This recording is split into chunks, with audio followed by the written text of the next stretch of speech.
Om Namo Bhagavate Vasudevaya.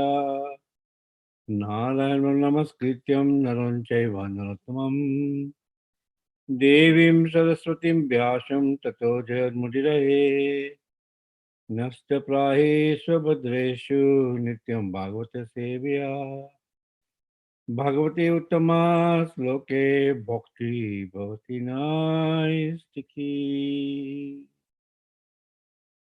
Reading from Srimad Bhagavad Gita, Chapter 5, text number 10. Can everybody see my screen? Yes. Yes, Sir. Prabhuji. Okay.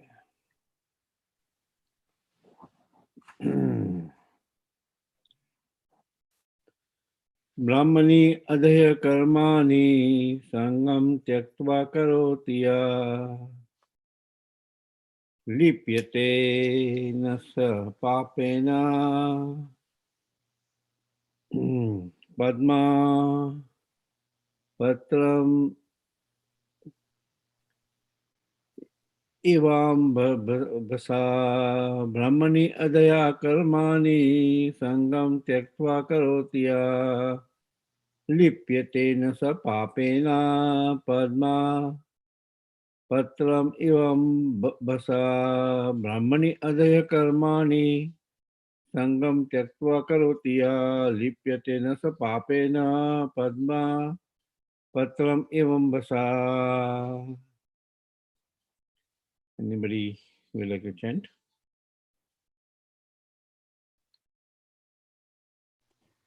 Hare Krishna Prabhuji.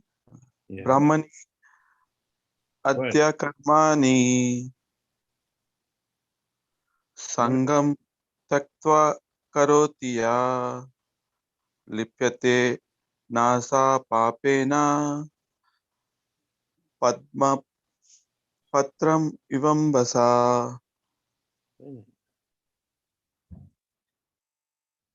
Mataji. ब्रह्मण्येऽधाय कर्माणि सङ्गं त्यक्त्वा करोति यः लिप्यते न स पापेन पद्मपत्र इवम्बसा.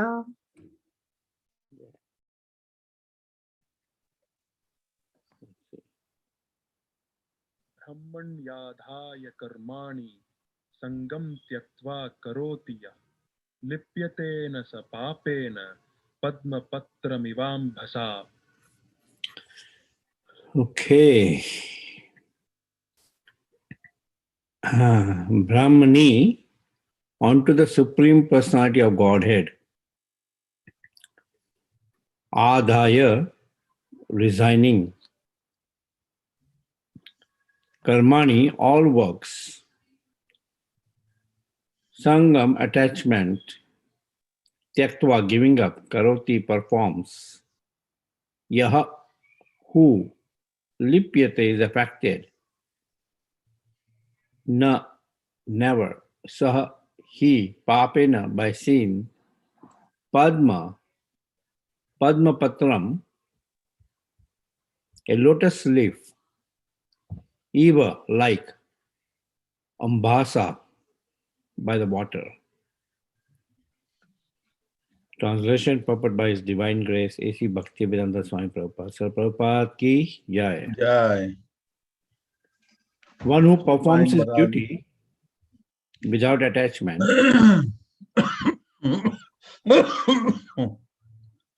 surrendering the results unto the Supreme Lord,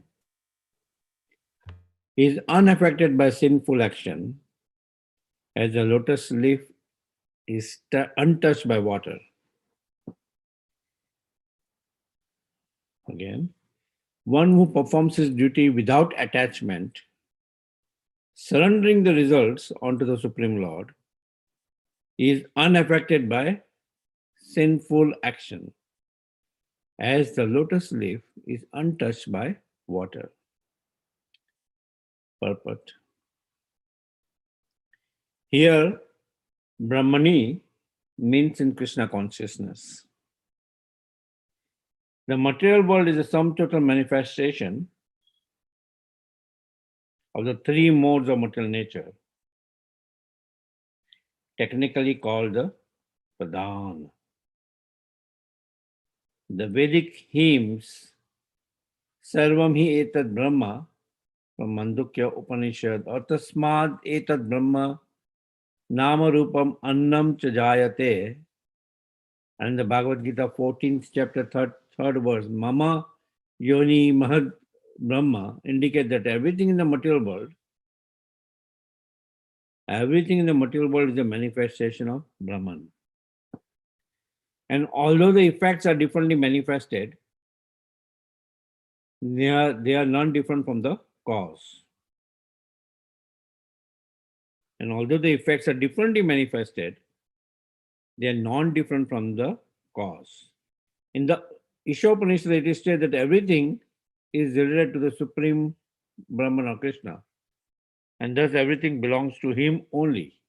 One who knows perfectly well that everything belongs to Krishna, that he is the proprietor of everything, and that therefore everything is to be engaged in the service of the Lord, naturally has nothing to do with the results of his activities, whether virtuous or sinful. Even one's material body, being a gift of the Lord for carrying out a particular type of action, can be engaged in Krishna consciousness. It is then beyond contamination by sinful reactions.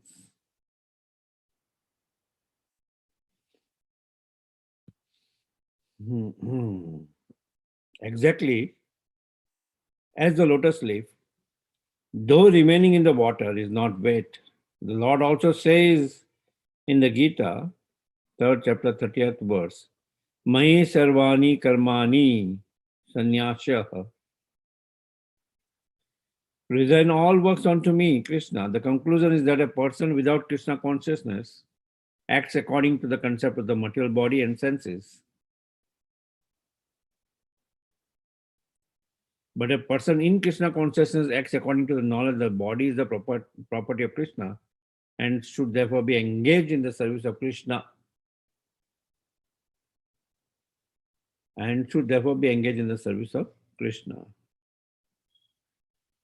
Om Agnanatimirandasya Gyananjana Salakaya Chakshulmitan Yena Tasmai Shri Guruve Namah. Shri Chaitanya Manavishram Stapitam Yena Bhutale Swamrupa Kalamayan Dadati Swa Padantikam.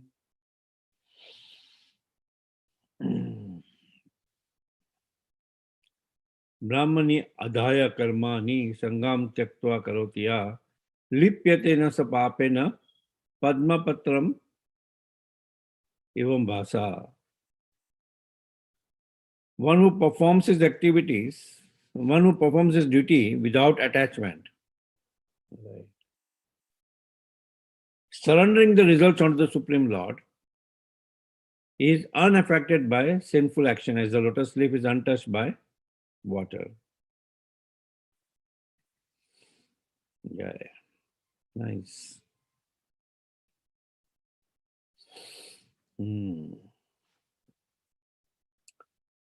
So we see in the beginning of this chapter, 5th chapter, Karma Yoga, acting in Krishna consciousness. Just like the 3rd chapter, Arjuna is asking this question, what is good? Performing activity, right? Or renouncing the results. Now, or renouncing the activity or renouncing the results. No, that all. You are telling me to, on one side you are telling me to renounce that the activity, right, itself, sannyasa or sannyasa yoga. Or on the other side, you are telling me to renounce the results. So what is good? So basically, this Niskam Karma Yoga. Niskam Karma Yoga means renouncing the results of one's activity, not renouncing the activity itself. Renouncing the results of one's activities, Niskam Karma Yoga. Right. While renouncing the activity is sannyas yoga or sanamasa, basically renouncing the activity. He's not performing activity. He's completely given up the activity itself. So, in the first section, we see where Lord Krishna is emphasizing that of these two, renouncing the results of activity is much more preferable and easy to perform. Then renouncing the activity itself, because one may not be that qualified yet to renounce the activity itself. Right? He may try to renounce the activity, but his mind is still in the activity. So he has not really renounced activity, like the Markat Vairagya, monkey renunciation. Right. And in this section, then we see from the 7th verse to almost the 12th verse, where Lord Krishna is further describing that, okay, in the first section, I'm telling you that Niskam Karma Yoga is much more preferable. How one should perform Niskam Karma Yoga, right? How one should perform Niskam Karma Yoga, right? And then, especially in this verse, right, we see Lord Krishna is mentioning that he should perform his duty without attachment. Right. Without attachment, by giving the results of his activity to the Supreme Lord. Right. One who does that is unaffected by sinful action, sinful reactions. Right. Why is unaffected by sinful reaction? Because whatever activity he is performing for the Supreme Lord. Right? Because the results is surrendering to the Supreme Lord, Niskam Karma Yoga. Karmani vadikari stama ka phaleshu kadachana ma karma phala hetu bhumate sangosva karmani. Akarma, so he is performing akarma. And an analogy is given with the lotus leaf. Just like the lotus leaf is untouched, though it is in the water, it's growing, it's blossoming in the water, it is untouched by water. Why? Because the lotus leaf, the surface of the lotus leaf is waxy in nature. So if water falls on that surface, it glides off. Right? It glides off, it does not retain on the lotus leaf. Similarly, a person performing Niskam Karma Yoga, right, reactions or sinful reactions glides off him. It does not retain on the person, it glides off. Because he's performing Niskam Karma Yoga. He's completely working for Krishna, per se. He's completely working for Krishna or karma.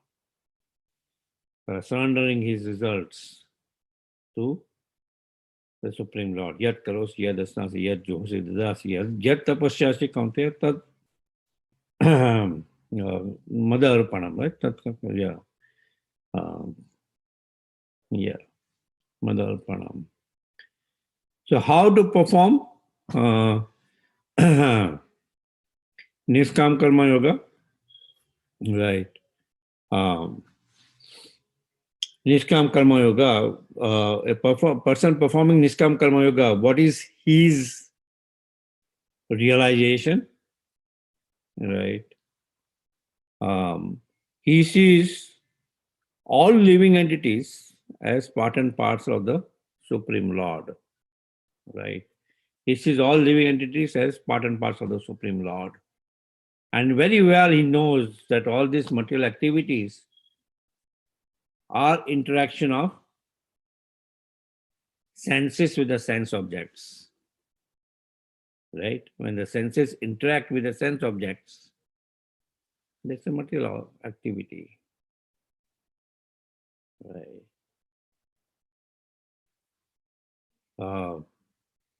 But the soul is inactive materially. He is aloof, right? As we saw in the 8th and 9th verse. That's in terms of realization, that's how a Niskam Karma Yogi feels. While in terms of action, what a Niskam Karma Yogi does, he controls in his mind and senses. His mind and senses are completely controlled. Right? And he acts without attachment. He acts without attachment. He has no desire for results.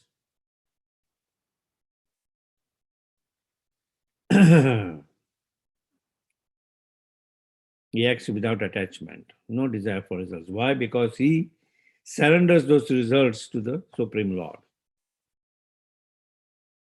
Right. As a result, it's detached from the activity or the results of the activity which he performs. Right. So Krishna, the person contradictory, who is not a Krishna conscious person, right? What does he do? He acts according to his body and senses. While a person in Krishna consciousness, right, acts according to the knowledge that body is the property of Krishna and it should be engaged in the service of the Supreme Lord. Rishikesha Rishikena Sevana Bhakti Uttamam. All the senses of the body should be engaged in the service of the controller of the senses, Rishikesha. Right. So all the senses are engaged in the service of the Supreme Lord. While that person not in Krishna consciousness, what does he do? All the senses are driven by sense objects. And he acts according to the material body and senses. Right? He is driven by the senses. The senses are driven by the sense objects. And just like an unbridled chariot where the 5 horses are going in different directions. There's no one to control the horses. That's how the chariot of the body runs, of a person in material consciousness. Right. So that's how a Niskam Karma Yogi acts in terms of action. And what are the results of Niskam Karma Yoga? Of a person performing Niskam Karma Yoga is also discussed in this particular words, that he does not incur any sin. Right? Because any activity a person performs, right? Any activity a person performs as a reaction. If a person even performing a pious activity, right, he accumulates pious credit. And for that also again he has to take birth again to enjoy that pious credit. But what about that person who performs activity for which he accrues sinful reaction? Then he gets, he again has to take birth to be punished for that sinful reaction. Right? So Niskam Karma Yogi does not incur any sin and is never entangled. Right? He is completely detached. He is never entangled by work. Right? And since he offers the results to the Supreme Lord, he considers the Supreme Lord as the Supreme Proprietor. Right? And in that mood, ultimately we'll see at the end of this chapter, Bhoktaram Yagyatapasam Sarvaloko Maheshwaram Suridam Sarvabhutam Gyatmam Santim Richati. He attains eternal peace. He attains eternal peace. So that's how a Krishna conscious person acts. Right? While a materially conscious person is driven by his senses, a Krishna conscious person, right? A Brahmani, like in this particular verse, a Brahmani is used the words, which means Krishna conscious person. And we see that how the tattva of the Supreme Lord is understood. The tattva of the Supreme Lord is understood in three phases. Right? Vadanti tat tattva vida tattvam yas jnanam advayam brahmeti paramatmeti bhagavaniti sabdyate. As Brahman, the Lord is pervading everywhere. Right? Srila Prabhupada explains, refers Isha Upanishad, Om Purnamada, right? The Lord is everywhere. Everything is emanating from the Supreme Lord. Right? This entire material world is also a creation of the Supreme Lord. So as Brahman, he is present in each and every atom of the material nature. Pradhan is present in each and every atom. And in between the atom, right? In between the atom and in each and every atom is present. That's his all-pervading nature, which is Brahman. Just like the all-pervading nature of the sun is sun rays. Similarly, the all-pervading nature of the Supreme Lord is Brahman. Right. And then we see the other two phases. The localized aspect of the Supreme Lord is Paramatma or the Super Soul. The localized aspect of the sun is the sun globe. And beyond that is Bhagavan, the Supreme Controller. Or the analogy of the sun God itself. Right? So the all-pervasive nature is the Brahman, where he is pervading everywhere. Like this entire material nature also is pervading. When we say, what is that words? One who sees me in everything, right? And everything in me, he is never lost to me. Right? He never lost to me. The Lord mentions, right? No, that's the all-pervasive nature of the Supreme Lord. He sees me in everything, in everywhere. In each and every living entity, the Lord is present as a super soul. In each and every material element, also the Lord is present. In his all-pervasive aspect, the Brahman nature. Right. Right. Okay, are there any questions? Discussions, realizations?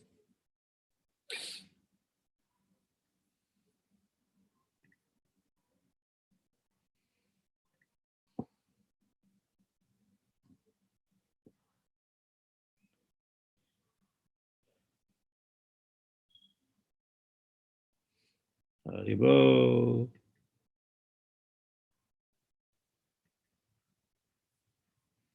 Okay. Yeah, Mataji, I have to give the Hare Krishna, Vrindavan Pranam. Jan Pranam, Ajay Prabhu. Yeah, Prabhuji. So, Prabhuji, even though after knowing, we had to work in devotional service, and also without attachment, the gap is a lot. Knowing and doing, there's a lot of gap, Prabhuji. Mm, To suggest how to improve that gap. very nice. The gap is a lot, that knowing and doing. That okay, one is knowing that okay,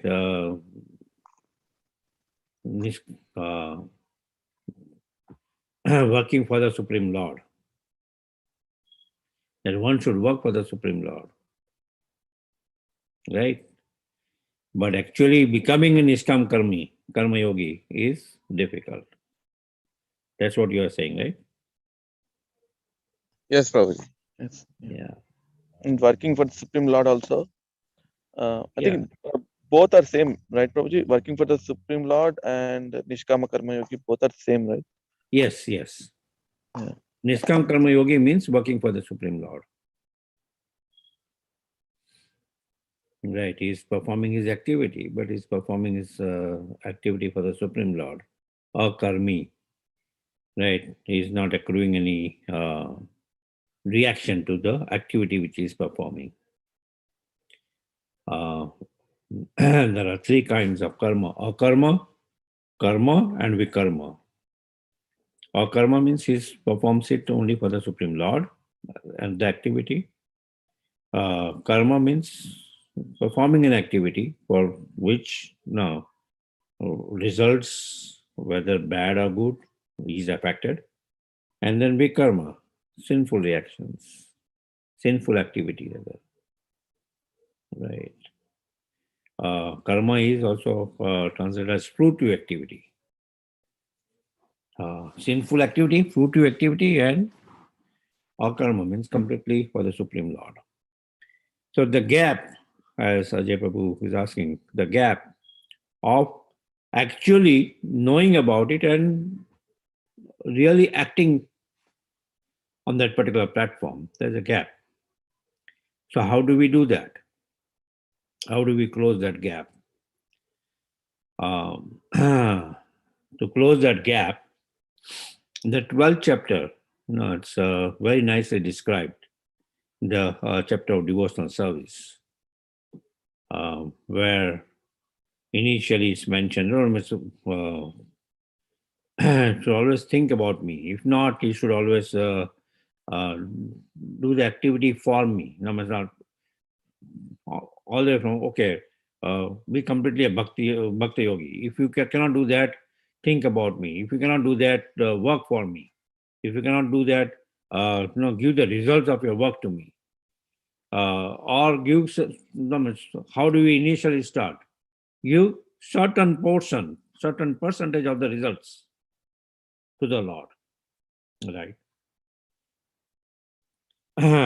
If somebody has to run a marathon, what would he do? He'll practice, right? Initially, he'll start running 100 meters, a mile, 2 miles, 3 miles. Similarly, he'll practice. Similarly, in Karma Yoga, right? That's why we have two kinds, Sakam Karma Yoga and Niskam Karma Yoga. In Sakam Karma Yoga, he is still attached to the results. In Niskam Karma Yoga, he surrenders the results to the Supreme Lord. So there is a gap. Attached to the results and completely detached from the results. So that gap is,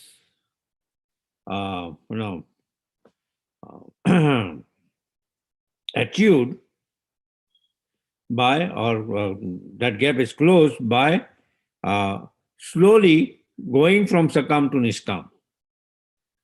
Initially, you can start with certain percentage. Okay, let me surrender certain percentage of my results to the Supreme Lord. right? Then it becomes complete. Is that all right, Ajay Prabhu? Yes, Prabhuji. So I had to practice, Yes. just like you mentioned, marathon. Little by little, I had to practice. Yeah, little by little has to be practiced. That okay, no, miss, um, initially, just like devotee coming to Krishna consciousness, what do we tell him? Okay, no, miss, you at least chant one round a day. It takes like 7-8 minutes. At least do that one round, right? Then do 2 rounds. Then okay, now try 4 rounds, 6 rounds, 8 rounds, 16 rounds, right? So if we tell him, oh, chant 16 rounds every day from the very start, or one day, because he has heard, he might do that. But next day he won't be able to do that, right? So similarly, in chanting rounds is also practice. That okay, surrender 7 minutes of your time for the Supreme Lord. Similarly, we tell them that okay, whatever you eat, not only we tell, Bhagavad Gita, Yajna Srishtasana Santo Muchante Sarva Kilbishai, Bhujante Teve Agama Patma, Yav Pachanti Atma Karana. Right? One who eats without offering to the Supreme Lord is barely eating only his sin. So we tell him that, okay, make an altar at your home. If not an altar, just a place where there's a photo of the Lord. Whatever you cook, you first offer to the Supreme Lord.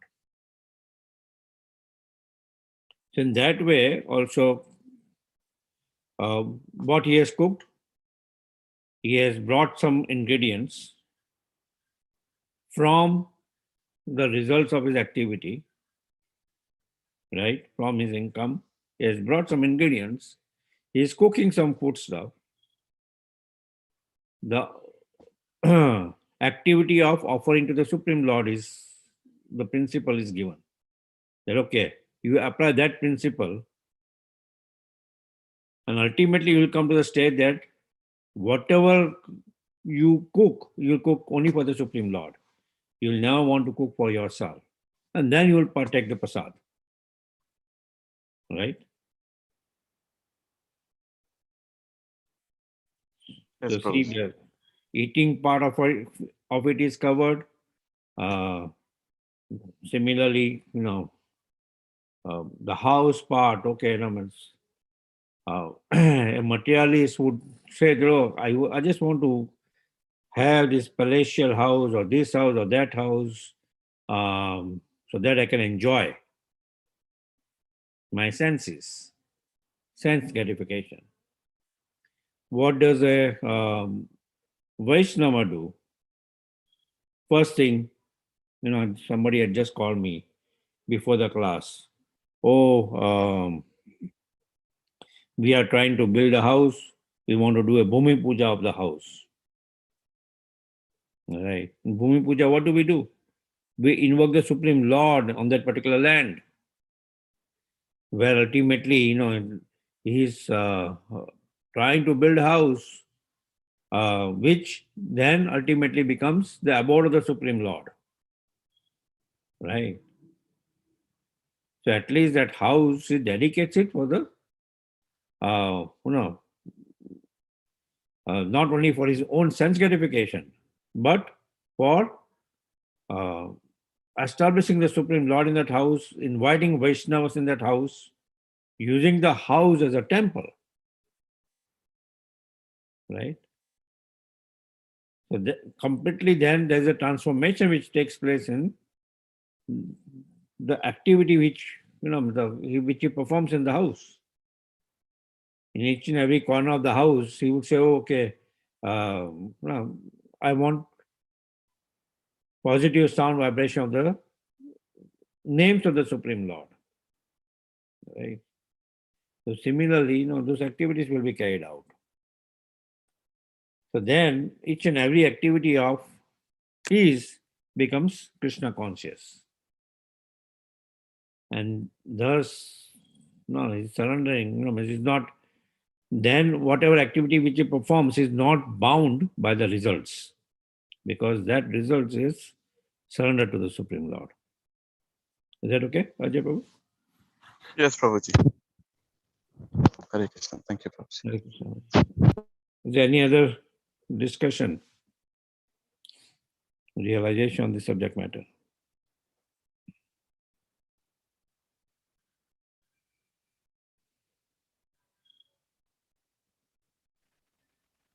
Hare Krishna, Prabhu. Yes, Manji. Prabhuji, we mentioned that from Sakam Karma Yoga, we have to move to Nishkam Karma Yoga. Can you please clarify further on this? Yes. So Sakam Karma Yoga, right? Sakam means fruitive activity which you have performed. No, Sakam Karma Yoga or Karma Yoga itself is, karma means activity, fruitive activity. Fruitive, why it is called fruitive activity? Because the results which are coming from that activity is for your own enjoyment. That's why it is called karma or Sakam Karma. Sakam Karma, like, the Vedas enjoin, for good health, you do this, for no, you satisfy this demigod, you satisfy that demigod, you fast on Monday, you fast on Tuesday to get some benediction from the demigod, so that your life is more peaceful or prosperous and all those kind of things, right? So that is all on the platform of Sakam Karma Yoga. Niskam Karma Yoga, you are performing the activity, right? Like this platform of Karmani Vadikariste Ma Phaleshu Kadachina, where Krishna is mentioning. Perform your activity, right? But Ma Phaleshu Kadachina, for that result, you offer it to the Supreme Lord, right? Do not be attached to the result, because that result is for the Supreme Lord. That's why it is Niskama. Niskama means not attached to the results. So, how can we become not attached to the results? Only by offering those results to the Supreme Lord, you will be able to detach from the results. Otherwise, you will always be bound to the results. Right? So, how do we go from Sakam to Niskam then? Is on one side will be attached to the results, on the other side we want to completely become detached. So you will have to continuously strive for that, right? Like I was giving an example to Ajay Prabhu's question, that initially, if I am completely attached, to come to the Niskam platform, 100%, what would I do? Slowly and slowly detach, slowly and slowly surrender the results to the Lord. Whatever I eat, initially offer at least once a day. Then whatever I cook, immediately I will think about the Supreme Lord. Oh, I have to offer. Let me offer it to the Supreme Lord because it is for his satisfaction. Whatever I hear, I will think, oh, let me just hear Krishna Katha. Whatever I see, I say, oh, first thing I wake up in the morning, let me see the Supreme Lord. Right. So then he is performing his activity, right? He will still perform his work, but he will think that, okay, no, I'm performing the work. The results of my work is for the Supreme Lord. So how do I practically do that? So say like you are performing the work, the results of your work is your income. How do you practically use your income in the service of the Lord? Then we have our house. We convert our house into a temple. We have a dominant room in the house, which is used as a temple room. Initially, you start from one corner, then one room. That where Krishna Katha goes, or where means your house is now not your house. It's like means the Supreme Lord's house. As such, it is the Supreme Lord's house, but now you have realized that it is the Supreme Lord's house, right? So then, what you are doing is whatever results which you are getting, you are engaging it in the service of the Lord. And in that way, you are becoming completely detached from the results. Not from the activity itself, but detached from the results. So, Sakam means I want to enjoy the results, fruitive activity. Niskam means I want to surrender those results to the service of the Lord. In that way, completely become detached from the results. Is that all right, Mataji? Yes, Prabhu. Thank you. Okay. Anybody else want to share their realization on that particular topic? It's nice, Sakam and Niskam.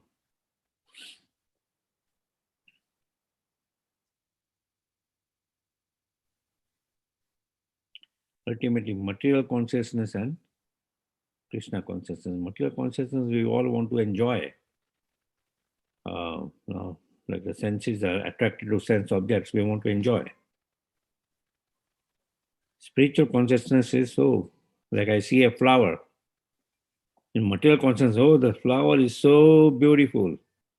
Let me put it in my hair, or let me put it on my coat. Let it, it look so nice. But the same flower I see in spiritual consciousness, I'll see, oh, the flower looks so beautiful. It will be so nice when I offer it to the Lord. The same thing, right? Object is the same, but consciousness is different. I want to cook something, right? Ingredients are the same, but consciousness, on a material consciousness, oh, let me make something palatable so that I can eat. In spiritual consciousness, oh, let me make something nice and offer it to the Lord. Same ingredients are the same, activities are the same, consciousness is different. Right? In one, it is for the service of the Supreme Lord. In another, it is for our own sense gratification.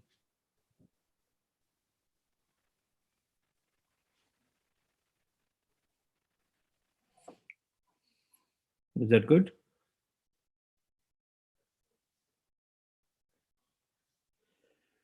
Okay. Anybody else?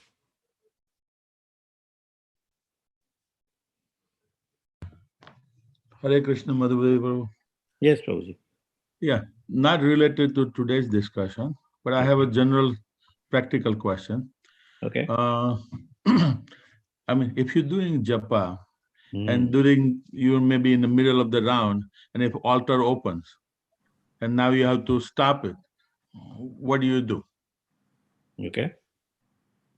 What do we do when the altar opens? The altar I mean, you opens. go for taking a darshan, so you're going to stop chanting it. Yeah. And now you're not finishing that particular round.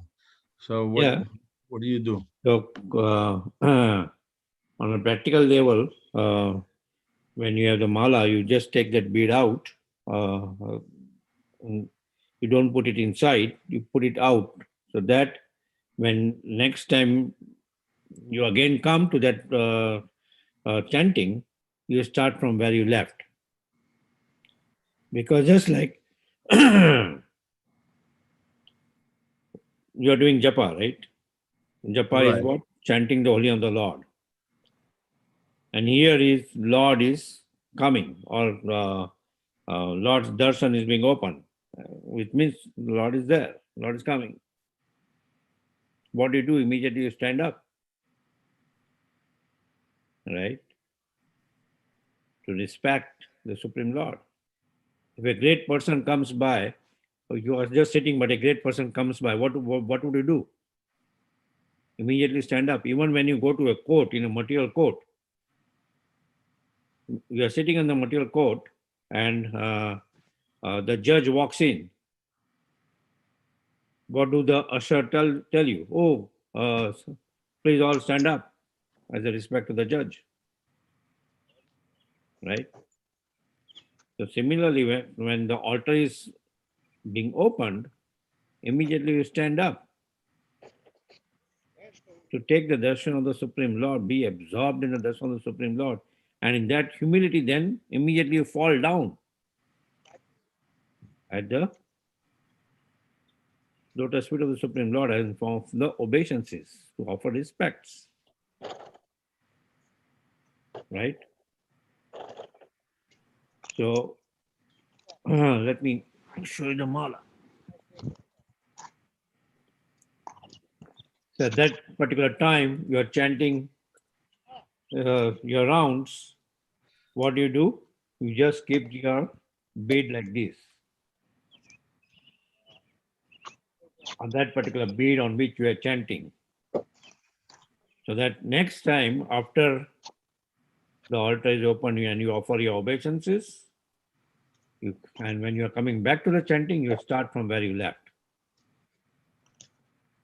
Is that okay, Jayaprakash? Yeah, so but it may be not happening soon. It may take like another hour or 2 Okay. hours. So that's fine. That's fine. Okay. But it will still come back to from where you left. Or not count that round. Is that also good or no? Well, yeah, means either not count or it can still be counted because you have chanted, probably you are halfway through or one beat through or two beats through. Fine. But no, it's like that. Right? So you come back to that. Okay. Yeah. Thank you. Hare Krishna. Yeah. Just like you do a Govardhan Parikrama and somewhere while doing the Parikrama you are stopped somewhere and doing something else, or like a person does Danvat Parikrama, they finish the Parikrama, one Parikrama takes like 10 days or something. So what do they do at night? When they want to take rest, they mark the line that, oh, I have done Danvat till this particular point. So they mark the line at that particular point, then go and take rest wherever they are taking rest, and then come back and start from that particular line.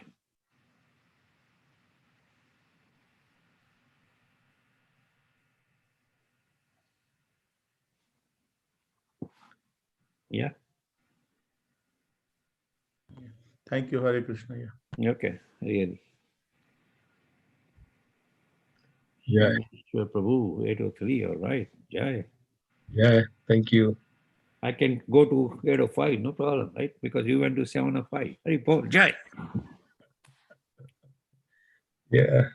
Hari, Yeah, Hari. that's okay. I mean, 5 minutes here and there, it's okay.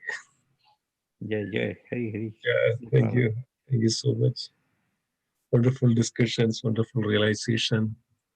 This word is exactly that we are understanding what supposed to do in our human life.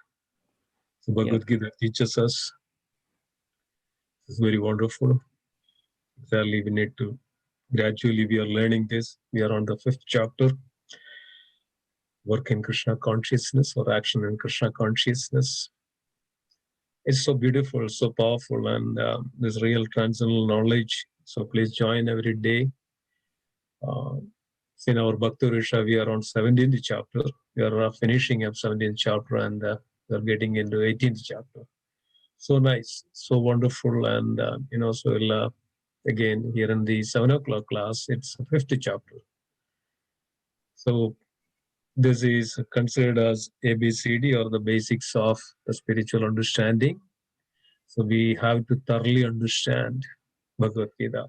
Srila Prabhupada says we have to study Bhagavad Gita, study scriptures, not read, but study. So this is a systematic study.